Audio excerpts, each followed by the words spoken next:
ang ating pong panayam ay sa napakarami po mga issue.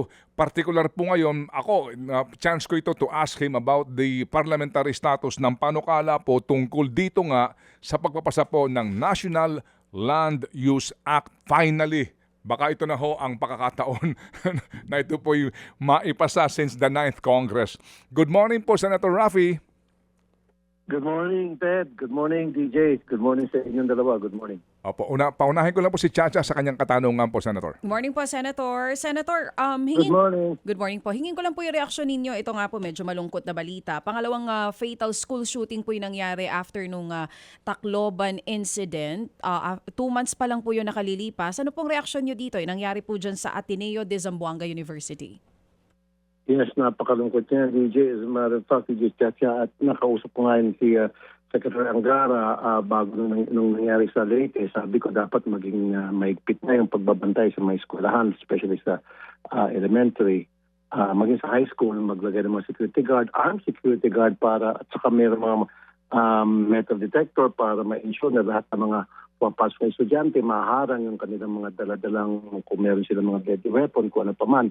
At saka taasan yung mga bakod. Kasi ang sinasabi ng Secretary Angara, meron ganda yung mga schools na may mga security guard pero mabababa yung bakod. Nag-over the bakod yung mga estudyante. Ito nangyari sa Zamboanga, unfortunately, may dalawang security guard pero ang hinaharang ng mga security guard na nagbabantay doon sa eskwela na sa Zamboanga ay mga nagpabakay sa motor o yung pedestrian o naglalakad lamang, papasok yung mga estudyante. Pero yung mga nakakotse, hindi na naharang, hindi na dumadaan sa screening. So yung estudyante daw na yun na maril, hinatid daw ng kotse sa loob ng school compound, kaya kabit-bit siya ng baril sa loob ng kanyang bag. But it's very, very unfortunate. Oo. Sabi niyo nga po kanina, nakausap niyo si DepEd Secretary Angara tungkol po dun sa pagpapalakas po ng seguridad sa mga eskwelahan. Pero para sa inyo po, punta naman po tayo dito sa existing laws natin tungkol sa storage po ng mga baril halimbawa. Kasi nga po yung tatay nitong bata ay kawani po ng customs police po. Sapat po ba existing laws na meron tayo on storage firearms? Hindi pa nga malinaw. In fact, saka bukod pa dyan, bigay ng PTC, bigay ng license to own the firearms ang ating PNP. Na wala naman talaga malinaw na guidelines na kung ikaw ay nabigyan namin ng baril, inspection naman namin yung lalagyan mo ng baril. There's no such thing as of now. So dapat bago mag-issue ng license to own firearms ang ating PNP, siguraduhin mo na, o dapat meron pag-inspection, saan mo ilalagay ang baril mo na yan. Tsaka dapat magkaroon ng steep penalties sa batas na yan, na kapag nagamit yung baril mo, ikaw ay licensed firearm owner, at nagamit yung baril na yan sa hindi tamang paraan, o in this case, nakapangmaril at nakapangsakit, dapat yung mayroon ng baril, kasuhan at ikulong. So, kasama po ito sa pag-uusapan nyo dyan sa Senado, bukod pa po dun sa komite ni Senadora Risa Ontiveros, dun sa pagpapalakas ng seguridad sa mga eskwelahan and even dun sa mental health na kailangan din tutukan sa mga kabataan. Ito pong pagdating po sa existing laws na meron na tayo sa firearms, baka po may mabago kung sakali man, Senator? Yes, yan ay we have to revisit that and tingnan natin kung ano mga pwede baguhin, ano yung pwede mong idadagdag para masiguro na this time around lahat ng mga baril ay hindi basta-basta ma-access ng mga taong wala dapat kinalaman sa paghawak ng baril niyan tulad ng mga kamag-anak, mga anak especially ng mga nagmamayari ng baril. Oo. Sige po. Senator, yun pong laws natin on social media platforms, kasi isa rin po sa sinisisi nung iba, yun pong epekto ng social media sa mga kabataan. Right now po kasi the laws that we have, according din sa DICT, sa ulit-ulit na pakikipag-ugnayan namin sa kanila, hindi sapat po yung pagpapanagot sa mga social media platforms. Your take on that po? Yeah. In fact, di ba meron ng mga ibang batas na pinagbabawalan na at a certain age, hindi na pwede maka-access ng social media. And this is something that we're going towards that direction, na merong certain age pag-aralan kung ano yung mga batang pwede lamang maka-access sa social media at mga kabataan na hindi pwede. Kasi nga talaga yung social media, marami mga fake news, marami mga makikita dyan ng mga kabataan natin na sila ay naguguyo, nainganyo, nauto, nagagawa yung mga bagay na hindi dapat gagawin. So that is something na pag-uusapan pa rin sa Senado para higpitan.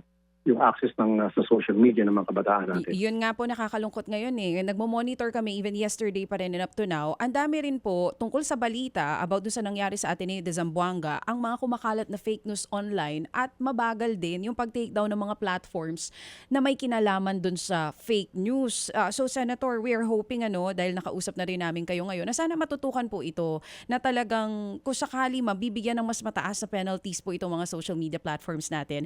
Kasama rin po, Senator, sa gusto ko maitanong, kanina nasa mga balita namin tungkol po sa Roblox, sinasabi na hindi na daw po ito ibaban dito sa Pilipinas. Senator, kayo po, anong take nyo dito sa mga games na may kinalaman o tinuturo na isa rin sa dahilan kung bakit sabihin na natin nagkakaganito daw po at nagkakaroon ng karahasan sa mga eskwelahan natin? Kaya nga tama ka DJ Chacha meron naman talagang data na yung mga sa mga games na nakikita diyan sa social media, isa yan sa mga nag-uudyok sa mga kabataan na nag-iibang kanilang ugali. Yan, kasama na yun sa pamamarin, etc.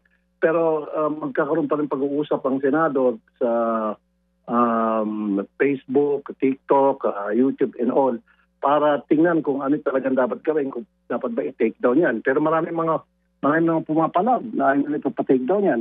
Pero para sa akin, kung ako lang tatanungin personally, yung mga games na yan na nakakapag-influensya ng mga kabataan na para magbagong kanilang ugali at gumawa ng mga hindi karapat-dapat, it should be taken down. If I have to be asked, that's my humble opinion.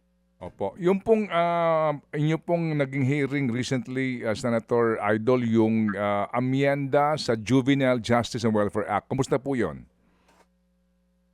Yan ang gusto ko talagang tutukan pa rin, Fred. Sinabi ko nga noon sa mga interview ko, dapat magkaroon na ng sariling kulungan ang mga kabataan na minor na kapag nakapagawa ng heinous crime, whether ilang taon pa siya, para matikman ng batang yon na talagang parusa ang pinapato sa kanya. Hindi lang siya nilagay sa DSWD para magkaroon ng camping, magkaroon ng all nights out sa mga barkada. Higpitan na rin po yung pagbabantay kasi meron din mga kabataan na gumawa ng mga karumal-dumal na krimen. Inilagay sa DSWD, nakakatakas naman yung iba. So, we have to separate these children na nakagawa ng heinous crime from other children na meron silang ginawang violation sa batas na, halimbawa, mga theft or vandalizing. Hindi dapat yung kanilang kulungan dito sa mga kabataan na nakagawa ng karumal-dumal ng krimen. Opo. Paano po ang inyong ngayong sir, pagbibigay po ng panahon sa bawat panukalang ito, yung napag-usapan nyo ni Chacha earlier, no? Yung sa social media use ng mga kabataan, yung mga ganong regulasyon, ito hong amyenda sa Juvenile Justice and Welfare Act na ito, considering po na may budget na kayo, meron pa po tayong impeachment. Buti napansin mo yan. Thank you. Yan nga pinag-uusapan pa namin yan. Yan ang Senate President sa kanila, Senator Cheese Cordero, yung presiding officer. Paano nga i-jumbo-jumbo yan? Plus, hearing namin, plus yung budget, plus itong impeachment. Dito sa impeachment, habang maaari, sabi ko, kung pinag-uusapan namin, bilis-bilisan. Kuminsan kasi, isang witness na kaisang araw kami, kuminsan isang araw at kalahati. Sabi ko, bakit humahaba yan? Paano kasi kuminsan nakakapansin kami sa defense, sinasadya ng defense na ipapahaba i-drag yung question, yung kanilang pag-cross-examine. Tapos paulit-ulit yung mga tinatanong, paikot-ikot, hanggang sa nakakonsumo namin yung pala, naka-isang araw at kalahati kami para sa isang witness, na kung dalawang witness, naka-3 araw. Sayang naman yung parang isang linggo. So siguro kailangan bilis-bilisan yung pagtalakay sa bawat witness. And then, napag-usapan na namin ngayon na babalik ta rin. Ewan ko kung papayag yun sa caucus, magkakaroon siguro kami ng botohan, na sa umaga ang session. So, from 10 o'clock hanggang 3 o'clock. Tapos yung impeachment, 3 o'clock onwards na pwedeng kami abutin hanggang hating gabi para mas mapabilis, para mas marami kami matatalakay ng mga witnesses. Opo. Opo, yes sir. Sana nga po mapag-usapan na yan so you can decide promptly. Ngayon pong araw na ito, again suspended po ang session ninyo, pati impeachment trial? Sa impeachment trial lang, Ted, pero yung sa session, tuloy pa rin unless kung magpalabas ng bagong Okay. memo si Senate President. Hanggang mamentang hali daw, medyo makikiramdam muna kung kumusta mga bahaba, baka may mga senador o mga staff ng Staff. Senate na hindi makapagpasok. So baka rin ika-cancel. Pero for me, most likely baka hindi. Total, mamaya pa naman pa yung aming hearing. Opo, ang inyong Sa plenary. ang sesyon sa plenary. Pero ang kayo ho, Sana hindi makancel. Po, Opo, sana hindi opo. makancel. Sana nga gumanda na po ang panahon para ho sa ating lahat, Senator. Pero sir, ano ho ang inyong kaisipan kung may nabasa ako na paano kung magsabado kayo? Hanggang Sabado kayo. Hanggang Sabado na sesyon sa impeachment trial halimbawa po o pati sa budget daw ho para nga maka-cope up kayo sa lost days ng dahil sa mga suspension po because of bad weather. Payag din ako dyan, Ted. As a matter of fact, sa hearing pala, pinapayagan naman kami. Ako nga, nag-hearing ako last week, Friday. Thursday and Friday, ang problema, puno kasi pag Thursday and Friday sa mga kwarto. I think it's about time na sana makalipat pa kami ng yung sa BGC na Senate building na napakalaki. Dito kasi limited lang yung room, Ted. Gusto ko mag-hearing every week. Gusto ko kung pwede twice, 3 times a week. Ang problema, kulang sa kwarto.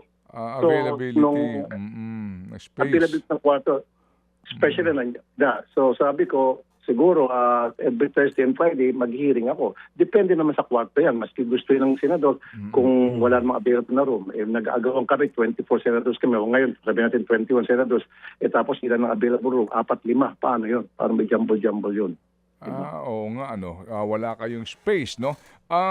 By the way, kamusta na po yung mga membership ng minority sa mga committee po ninyo, senators? Ayun, si Senator Alan Tite Cayetano hindi nagpasok for the past 2 days at sabi na for health reasons or medical leave. Pero nakapagbutuhan nakapag-assign na ng mga members sa plenary kung sino-sino yung maging members ng minority para makapag-andag na yung mga committee hearings namin. Medyo okay naman, naayos naman yung issue yun. Okay. So meron na pong nominated na mga members ng minority po sa lahat ng komite para po sa makagulong na ang inyo pong tungkulin, no?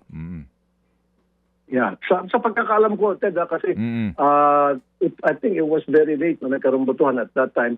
Meron naman ako mga kausap, mga taga-LGU sa office ko at that time. Pero I believe it has been addressed, that issue. But anyway, pwede kitang balikan dyan later. Opo, sige po. Good to know. All right, sir. Naluwa. Ano ang chance nito? Sabi ko nga kanina, panahon po ni Pangulong Digong, ang kanyang second zona, lahat ng zona niya, nabanggit ito, nagsimula ito, 9th Congress pa, hindi maipasa-pasa. National Land Use Act, ano po ang chance na in this Senate po, ito po yung makalusot na? Naalala ko nga, Ted, nung kaupo ko lang bilang senador, nung pumunta ko dyan sa TV5, yan yung agad ang unang binungad mo sa akin. Yan nga, tama exactly. Sinabi mo, napakatagal pa noon. Sana may pasar yan. At last, sa awa ng Panginoon, yan po may papasa na under my watch. Kasi kaya hindi mapasa. Actually, sa Congress, Ted, nakakalusot yan eh. Kaya lang pagdating sa Senate, alam mo na kung bakit hindi nakakalusot. Depende sa committee chair, inuupuan, iniipit, pinapabayaan lang, hindi hearing. Kaya yun, hanggang sa nagpapalit-palitan ng Congress, walang galawan pagdating sa Senado ng mga bills na may patungkol sa National Land Use Act. Sa pagsaganang akin, yan po yung umarangkada na. In fact, nag-hearing nga kami nung Friday and then hopefully by next week, kung magkakaroon ng room, mag-hearing kami. So habang maaari, every week magkakaroon hearing hanggang sa mailalagay na sa second reading and then third reading. Sana before the end of this year, magkakaroon ng third reading. And then by next year, sa awa ng Panginoon, I'm sure pipirma na kasi Presidente yan. Wala na marami pang siguro mga pasikot-sikot. Pipirma na kasi mag-Presidente. Gusto na talaga yung bill na yan, mapirmahan. Oh, yes sir. So, sir, yung counterpart nyo sa lower house, anong balita nyo? Tapos na sila? Tapos na na sila, Ted. Okay na sila. Okay. Palagi sa lower house naman, di nagkakaproblema, Ted, ever since Mabilis pagdating sa Senate, yun nagkakaproblema. Kaya lang, siyempre, magkakaibang version. Meron na akong version sa akin at meron version sa kanila. Pero siyempre, pagkasamahin na yun, isa lang naman talaga yung layunin noon na para magkaroon ng maayos na panatuntunan tingil sa paggamit ng maayos paggamit ng ating mga lupain. Okay, sige po. So ngayon pong ngayong 20th Congress, particular po kaninyo by Christmas time, ito po'y makakalusot na ang third and final, and by next year po, hopefully po, no, sa awang kaninyo ng Panginoon, magbabike na po kayo para po sa talagang pagbubuo ng batas, no? Yes, at sa nakikita ko po, wala po masyadong mag-ano yan. Wala masyadong haharang. May tinitingnan ko siguro isa o dalawa, baka medyo magkaroon ng konting tutol, pero naipapasayan. Dahil marami ako nakausap sa mga senador, mga kapwa kong senador, nagiging na gusto rin mapasa. So, kaya sabi ko, by next year, sa orang Panginoon, yan po ay mapapasa na at meron tayong batas patungkol sa tamang paggamit ng ating mga lupain. Pag nagkataon, Senator Raffy, ito po'y isa sa inyong mga legacy. kayo lang ang nakapagpalusot niyan. Sige po, pareho po tayo ng panalangin. Salamat sa iyo, Ted. Seriously, maraming salamat po sa iyo. Kasi nung sinabi mo sa akin yan na sana may pasa mo yan, kasi di ba yan ang unang yung priority bill, sabi ko, sige, papasa ko. Kaso, wala naman. Pag sabi ko, teka muna, pasa ako ng pasang bill, kahit na pas ko ng bill, hindi naman ako committee chair. Opo. Di ba? Iupuan lang yon sa committee. So, ngayon, kaya nung nagkaroon ng bagong Senate President itong recently, yun talagang hearing ko. Sabi ko, tanggalin nyo na lahat yung committee chairmanship ko. Of course, sabi ko, pwede yung DMW, yung for migrant worker. Tanggalin nyo na yung dole. Akin yung DNR para may pasa ko lang yung National Land Use Act. Tapos sabi ko, pag may pasa ko ng Land Use Act, pwede nyo tanggalin sa akin DNR, yung environment. Opo. Yun. Amen. Yeah. Thank you po, Senator. Sige, ito na lang po. Yung pong Paxilica hearing po ninyo, nagsimula na po kayo. May tanong lang po kami na mga nanonood at nagmamasid, yung mga binabanggit po na mga figures like kung ilang bilyong dolyar ang investment, yung daang libong trabaho, meron bang mga hawak na papel yan? Ang mga nandoon po nagsasabi ng mga magandang ibubunga nito sa usapin po ng employment, pati po itong investment, o kwento lang yon? Sa ngayon, estimate lang yan. Tama ka, talagang agad-agad na catch mo yan. Estimate pa lamang yan. Kasi hindi pa naman sigurado na kung matutuloy o hindi ang tarmang kasi marami naman nag-oppose. So ang ginagawa ng DCD at saka ng BOI, they're trying to explain sa publiko. Sabi ko, kulang pa yung ginagawa ng explanation. Tama ka. Dapat may mga figures. Pero tama naman sila on the other hand. Paano kami makapagbigay ng figures na maayos? Hindi pa naman sure kung whether dito may tutuloy o hindi dahil maraming tumututo sa November pa dapat magkaroon ng pirmahan. Kaya before that comes yung magkakapirmahan, dapat sunod-sunod yung mga Senate hearings. Tapos sabi ko, dapat magkaroon kayo ng malawakang information dissemination campaign para parating sa taong bayan dahil maraming kumakalam na fake news tungkol dyan. Kung ano talaga yung totoo at yung mga tamang numero, hindi ma-estimate. Sa ngayon kasi puro estimates mga pinapalabas nila. Halimbawa, sinasabi nila 1,000, 160,000 to 200,000 jobs. Ilan ba talaga ang totoo? At ilan ba yung mga Pilipino may kinabang dyan? Baka naman yung trabaho ng mga na sinasabi mo, kasi 80-20 daw pwede sa 200,000. Sabi natin 200,000. 80% daw Pilipino at 20% foreigner. Sabi ko, baka naman yung mga ganda, lahat 20% sa foreigners. Puro ano yan, puro mga, iba, official. Tapos yung 80% puro mga piyon. Sabi ko, dapat doon sa 20%, meron din mga Pilipino na matataas ang mga katungkulan na hinahandle dyan. Tapos sinasabi nila, magkukonsumo doon ng, hindi raw sa pagkonsumo doon ng electric at saka ng tubig, wala raw magagamit na yung ginagamit natin ngayon dahil magtatayo sila ng desalination plant, tatayo sila ng LNG plant, waste to energy plant. Marami sila mga sinasabing planta. Pero sa ngayon, yan ay mga drawing pa lamang. Hindi pa talaga exact, hindi pa nakasulat talaga sa bato, hindi pa nakataga sa bato, ika nga. Opo, kumbaga puro words pa lang ito, words sa hearing niyo. Wala pa talagang ipine-present, di ba, na actual, no? Na alimampung patunay na totoong sinasabi nila, Senator, no? Okay. Pero in fairness to them, yan din ay nakaplano na in case na magkaroon ng pirmahan, go na sila. So ito mga figures na binibigyan nila, yan ay base doon sa kanilang mga ginawang pag-aaral. Okay. Pero hindi pa talaga nakatanga sa bato tulad sinabi ko, ika nga. Opo, So plano pa lang yon. Opo, At sige. estimate. Mm. Estimate. Opo. Kasi po, kasi bilang Environment Committee Chairman, yung concern kasi nga ng iba pong mga environmentalist po tutol nga dito, ngayon pa lang, kasi iba-ibang sinasabi din ng BCDA, iba-ibang sinasabi ng taga-DTI, tsaka ng taga-DOF. Doon po sa, halimbawa, ano ba talaga yan? Yan ba ay magpoproseso ng mineral na manggagaling po sa mga mining companies dito?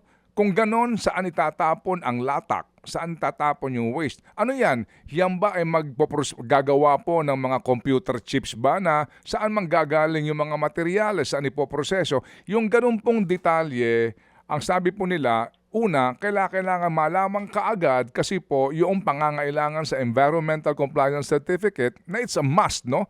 Sa lahat na sumunod. Ganun pong usapin, ito ho ba'y talakay na po ninyo, hindi pa?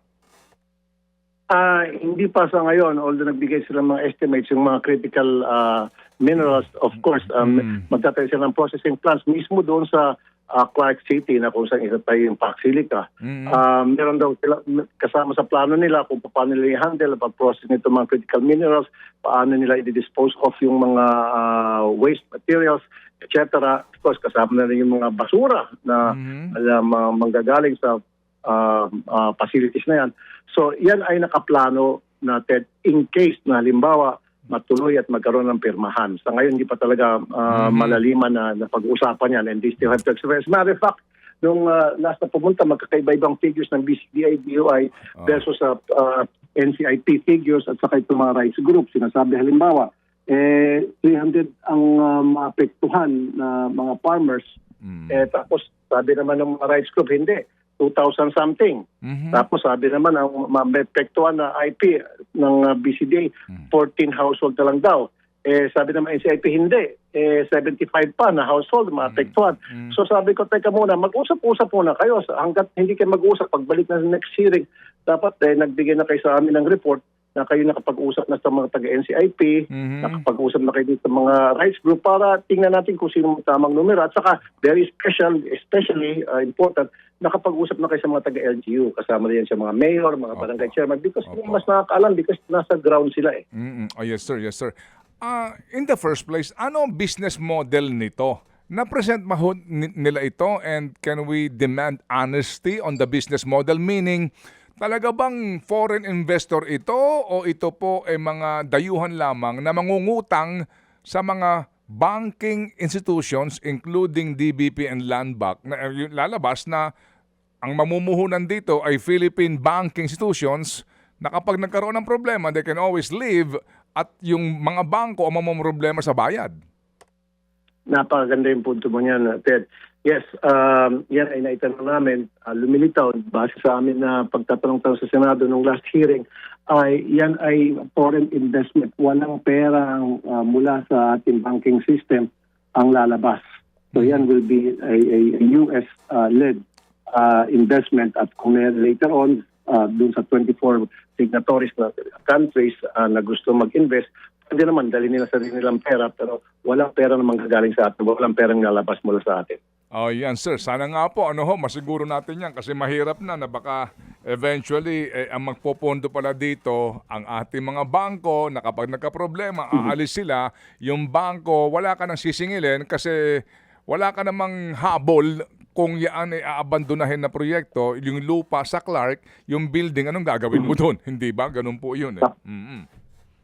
Tumakas sila tapos tayo nakanganga. Yes sir. Opo, diba? opo.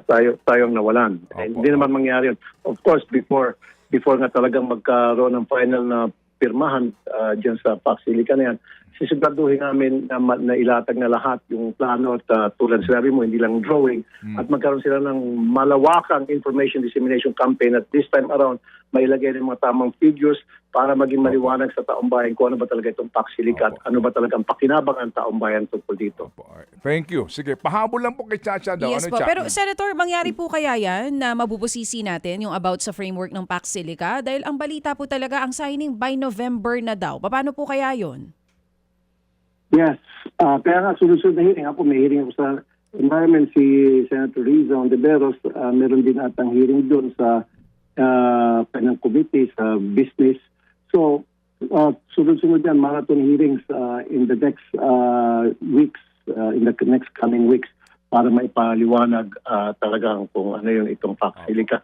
And like I said, nung last hearing po, nung Friday, dininang ko talaga itong mga taga-BCDA at saka taga-BUI. Sabi ko, gusto ko, after this hearing, mag-usap na kayo ng mga taga-NCIP, yung mga rights group, yung mga taga-LGU at mga stakeholders para maging maayos yung mga numero na mga binibigyan nyo sa amin ngayon. Kasi so far, magkakaibang numero nyo sa mga numero ng mga ibang stakeholders. Opo. Sige po. So, sir, it's a busy sa Senate ngayon sa mga panahong ito. Good luck po sa inyo at kami po yung muling tatawag para po sa ating paliwanagan. Opo. Salamat po, Ted. Salamat po, Ma'am DJ. Chacha. Thank you. Opo. Thank you. Ang Committee on Environment and Migrant Workers Affairs in the Senate, Senator Raffy Idol Tulfo. Mga kapatid, patuloy po kayong tumutok sa 105.9 True FM para sa totoong balita, impormasyon, music and entertainment. Mag-subscribe sa aming YouTube channel at podcast at sundan nyo kami sa Facebook, Instagram, X at TikTok sa True Network PH. Bisitahin din po ang aming official website, truefm.ph. At panoorin din kami sa True TV Signal, Channel 19. Kami po ang 105.9 True FM. Laging true sa'yo, kapatid.